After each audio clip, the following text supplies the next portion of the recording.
If you've ever watched a scammer talk for 5 straight minutes and thought, wow, this person could sell sand in a desert, congratulations. You're already noticing the psychology. Today, we're looking at a clip from Kitboga, where he pretends to be an elderly woman during a refund scam. And I want you to pay attention to something specific because this scam isn't working because the scammer's smart. It's working because your brain is predictable. One quick note before we start, I'll be off camera for the rest of this video. So instead, you'll be getting a rotating gallery of my animals because frankly, they're better company while we break this down. And you'll want to stick around because by the end of this, you're going to see the exact moment where this stops being a conversation and starts being a controlled system. This scammer isn't just lying. He's managing time, controlling the conversation, and quietly removing every moment where a normal person would stop and think, wait, does this make sense? He talks fast, he talks over the victim, he repeats that he's just trying to help. He creates urgency, then reassurance, then urgency again. And none of that is accidental. Now, I'm not here to diagnose anyone, and I'm definitely not here to try to turn you into a human lie detector. What I want to do is show you why this works, what buttons it presses in the normal brain, and how recognizing these patterns gives you back control. So let's watch the first clip, and while you're listening, don't focus on whether he's lying. Focus on how little space he gives the victim to think. How may I help you? I have a quarrel about it. The $99 charge that I'd like to dispute, please. Yes, ma'am. The charge was for because the subscription got expired and it got auto renewed, so that's why it cost you 299.99 cents and dollars respectively. Okay. So we are from cancellation department. Do you want to cancel the subscription or do you want to go with the service? I would like it. I would like it canceled. I did not approve that charge. I find that. Okay, this right here is the hook. Notice how quickly this turns into a refund or cancellation issue before the victim even has time to understand what was supposedly charged. He starts with the charge dispute, then pivots to an auto renew excuse, and then finally reframes himself as the cancellation department. That sequence matters. What he is doing is creating a plausible mess, a charge you didn't expect, a system you don't control, and a department that conveniently exists to fix it. This works because most people already believe subscriptions auto-renew, banks make mistakes, and cancellation processes are confusing on purpose. So your brain doesn't flag this as a red alert. It flags it under annoying but normal. And here's the key move. By framing this as a cancellation or refund, he shifts the victim from am I being scammed to how do I undo this? And that's a huge psychological pivot. Once your brain accepts that there's something to fix, you're no longer evaluating if the situation is real. You're cooperating with it. This isn't about the amount of money yet. It's about establishing authority and urgency while staying boring enough to feel legitimate. And that's why refund scams almost always start this way. Not with threats, not with panic, but with paperwork energy. So let's keep going. There will be two options: cancel subscription and get refund. Do you see? Yes. Yeah. So please kindly click on cancel subscription because you want to cancel the subscription. Okay, so that right there is one of my favorite scam moves. Notice what he just did. He gave her two options, but both options still do exactly what he needs. And this is called a false choice. It feels like freedom because you're choosing, but the path is already locked. It's like being asked, do you want to walk into the trap calmly or briskly? This is a forced path disguised as a decision. And your brain loves this because choices feel like control. The moment you're choosing between option A and option B, your mind stops asking option C, which is this even real? That's the trick. Scammers don't remove your agency. They rent it back to you with terms and conditions. So when you hear, you can do this or you can do that, ask yourself one question. Who wins either way? Because if the answer is always the same person, it's not a choice. It's a funnel. Remember this line because it'll save you a lot of trouble in life. If the options only benefit them, the choice was never yours. All right, so let's keep going. From your own, and then you have to submit the form. As soon as you submit the form, the subscription will be cancelled. On the what? What do I have to fill out? You have to fill a form, ma'am. Okay, are you saying phone or foam? A form, ma'am. You have to fill a form on a computer. Do you have a computer? Yeah, okay, yes. And where is the form? Where is the form? Yeah, I will guide you to the form, ma'am. I will guide you to the form. Do you have a computer? Let me know when you Yes, sit but I don't know if it's in front of. compatible with the form because sometimes things aren't compatible with my computer. I don't have the form on my computer. So here is where things quietly shift. Nothing scary happens here. There's no threats, no pressure, just a form. Fill this out, confirm this, just follow along. And that's intentional. This is a classic psychological move called the foot in the door technique. You're not being asked for something big yet. You're being asked for something easy, something reasonable, something that feels harmless. Just filling out a form and you will get your refund. Because once you say yes to a small request, your brain starts rewriting the story. It goes from I'm talking to a stranger to I'm already involved. And involvement creates momentum. Notice how ordinary this sounds. Forms are normal. Verification is normal. Processes are normal. So your guard doesn't go up, it goes down. And here's the dangerous part. Every small yes makes the next yes feel smaller by comparison. By the time the request actually matters, your brain isn't deciding anymore, it's continuing. That's why scammers don't start with the ask. They start with the habit of compliance. So if you ever catch yourself thinking, I've already done this much, I might as well finish, that's your exit sign. Because the moment cooperation feels automatic, you stopped choosing. Let's continue. I'm transferring this call to my supervisor. He will guide you to the further process. Okay? I'm transferring this call to Okay, my but supervisor. Okay? am I downloading the form? Yeah. Okay, so this is the turning point. Nothing technical has happened yet. The scammers don't have access to the victim's computer or anything yet. But notice what did just happen. The scammer escalated the authority. He introduces a supervisor not because one is needed, but because hierarchy creates compliance. When a situation suddenly has levels, your brain assumes legitimacy. Real companies have supervisors. Real problems get escalated. So the moment he says, I'm transferring you to my supervisor, the story feels more official, even though nothing has actually changed. This move does something important. It removes the victim from a peer level conversation and places them in a power structure. Now there's someone above the process.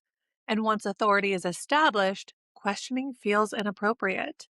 People don't want to interrupt. They don't want to be difficult. They don't want to look confused in front of someone higher up. This is why this moment matters. The scammer isn't asking for anything new yet. He's preparing the ground. He's stacking credibility so the next request feels non negotiable. If you ever hear this phrase in a high pressure situation, remember this.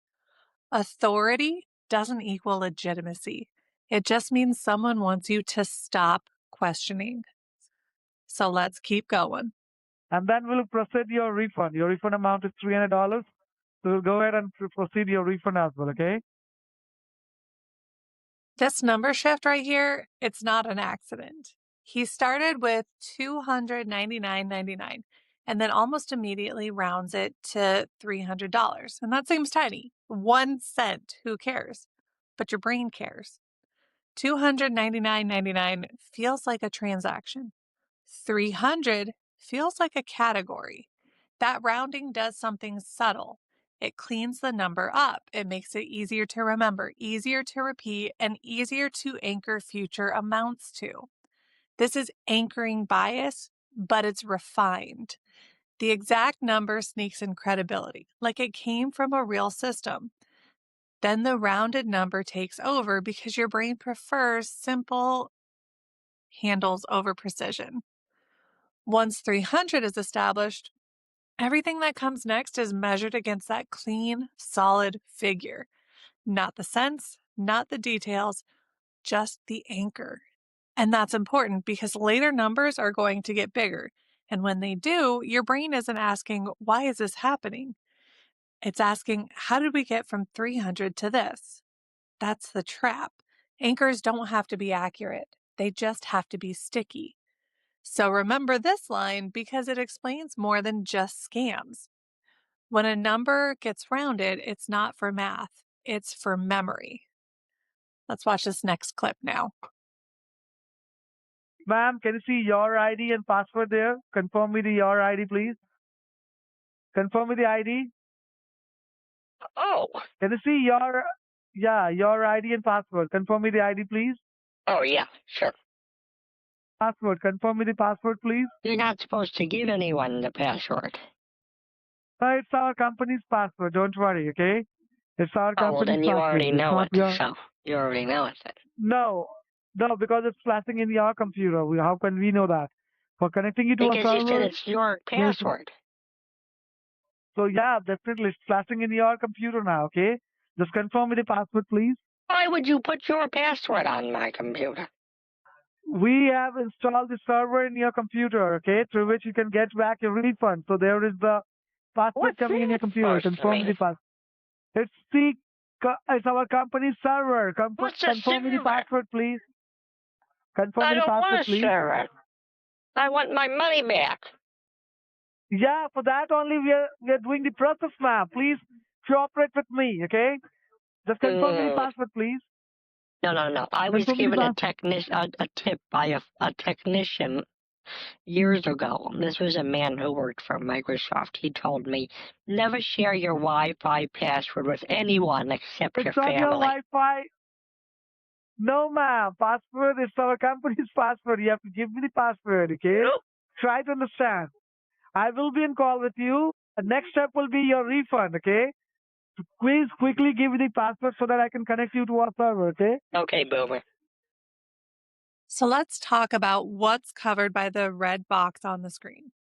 That is the team viewer information, which is a remote control access software, okay?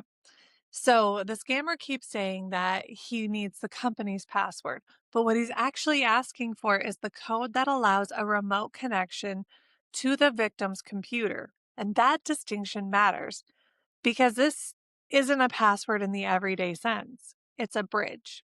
The moment that code is shared, the scammer isn't just talking anymore. He's positioning himself to be on the machine. But notice how he frames it. He doesn't say, I need access to your computer. He just says, this is our company password. I need to know the password so that I can connect because it's done through our company. And that language softens the danger. It makes the request feel procedural. It makes the request feel procedural instead of invasive.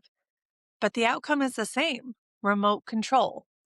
This is why this moment is so important. Everything before this was about persuasion. This is about execution. Once a scammer can see your screen, guide your mouse, and control what you're looking at, the balance of power is gone. So remember this part because it is a real rule.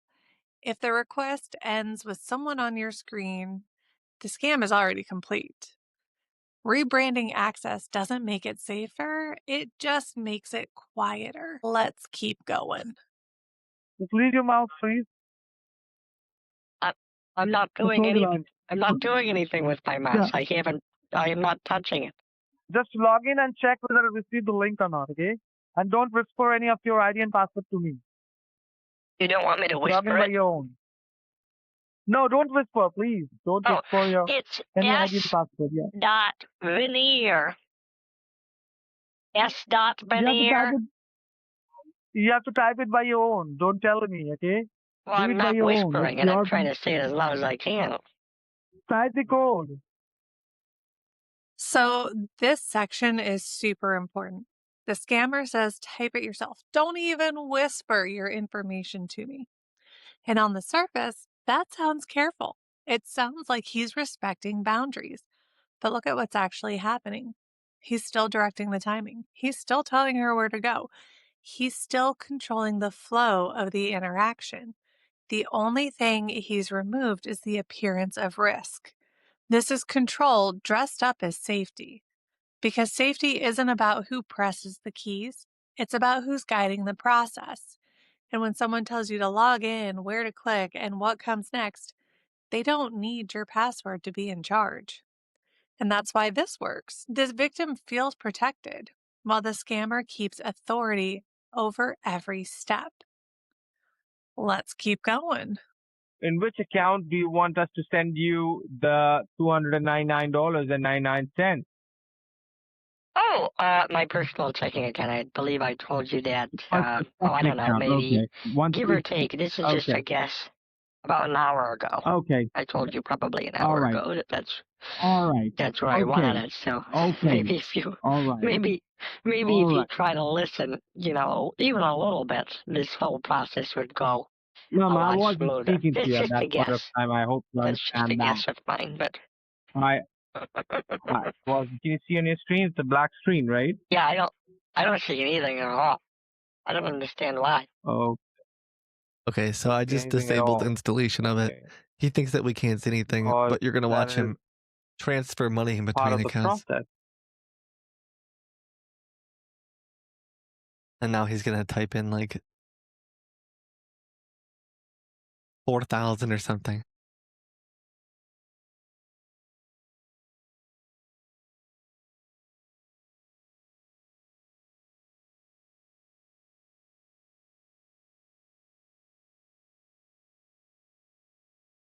So, this question right here is where everything shifts. Where do you want your refund? Up until now, everything has been framed as fixing a mistake. There's forms, access, logging in, just process. But look at the position we're in when that question is asked. She's already logged into her bank account while he is connected to her computer. He can see the screen. He can see the accounts. He can see the balances. And this is the key detail. In a real refund scam, you would be logged into your bank, but you would not be watching what happens next. The screen is supposed to be black before any money moves. That's what would be happening here if Kitboga hadn't stopped the black screen from showing. Because the screen isn't black, we actually see what the scammer is doing. He's not issuing a refund. He's moving money between the victim's own accounts. And then notice the amount. He doesn't move the $300 he anchored earlier. He moves far more. That's intentional. 300 was never the amount, it was the anchor. Once that number was set, larger transfers feel connected instead of suspicious. By the time the victim would normally realize something's wrong, the transfer would already be complete. Everything before this was set up. The black screen is intent. This is where I'm going to stop for today. There's so much more going on in this video, and I want to take it slowly. If you would like me to continue, just let me know in the comments or subscribe so you don't miss it.